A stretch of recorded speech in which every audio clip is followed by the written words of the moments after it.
Welcome back to Takeout. Welcome to the Conversation Corner. I'll be hanging out here for a while, which I always love to do. Security at the White House tighter than ever since the shooting at the White House Correspondents' Dinner, which this afternoon announced rescheduled for July 24th. It will be held at a different hotel and with intensified screening of guests.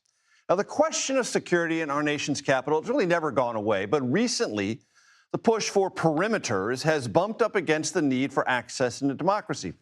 In a new article in The Atlantic, Matt Viser writes this about the White House complex, quote, "The 18-acre site is laced with fencing, sensors, jammers, cameras, armed guards, bunkers, drone interceptors, and surface-to-air missiles, all of which speak to how we now protect and isolate our leaders." Matt Viser joins me now.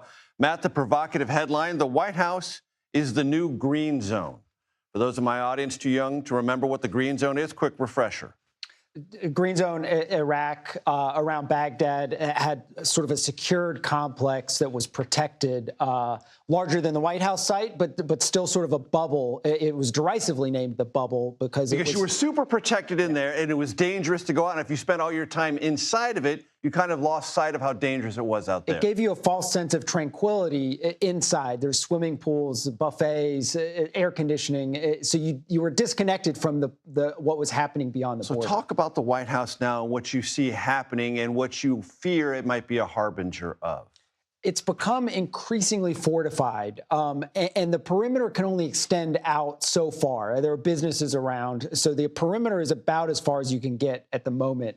But there are fences. You can't even approach the White House fence, which is now 13 feet. It was extended a couple years ago, but you can't approach that right now because of the construction and because of security concerns around the White House. And there's the Lafayette Park right across north of the White House closed down for renovations, but it doesn't sound like there's going to be much access even when it reopens. So it may reopen in the next month or so. The president wants it to, as part of his beautification of D.C. They want to reopen around July 4th. The Secret Service tells me, though, that they want to be able to quickly secure that site when needed. They've had bike locks and things up. They want to make that bike racks right, kind of around. So they want to be able to quickly secure it. So there'll be some sort of gating system. And speaking of the Secret Service, what have they told you about the threat environment now as compared to just, say, 2 or 3 years ago? So they explained it to me that it had been linear increases over time. Now it's exponential.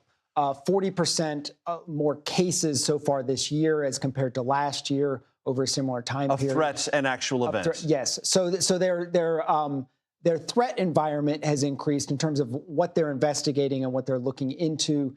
And they're sort of looking for what root causes there may be in that.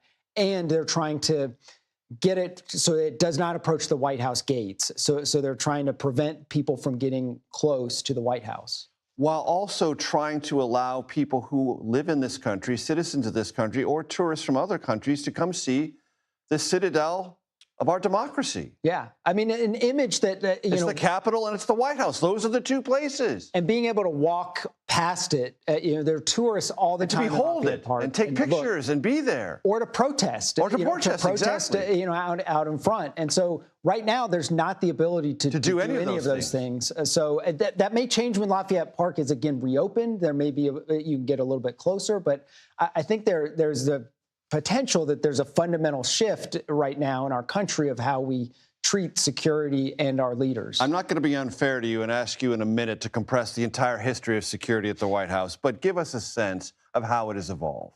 So I'll start quickly. 1801, Thomas Jefferson puts up a wooden fence, but it's to prohibit animals from getting in. People could roam around. It was extremely accessible, which seems far-fetched from where we are now.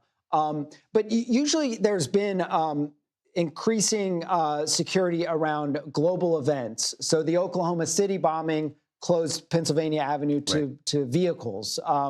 And there were times after Pearl Harbor where they changed security around the White House. I think what's different here is that it's more of a domestic threat. It's not necessarily at war. I mean, we are at war with Iran, but that's not what's causing this. It's a domestic political violence that's causing this latest shift. So the threats that judges have talked about, lawmakers have talked about are now present, not just for the president, but for the entire complex in which he and all the people associated with his administration work. Right. And it's not just the president. As you mentioned, I mean, remember, congressional threats are up. Governors are facing this. But the White House is like this fort at the moment, because of the president and the power that exists in that office. Great piece. Matt Viser, The Atlantic. I appreciate your time. Thank you. Thank you.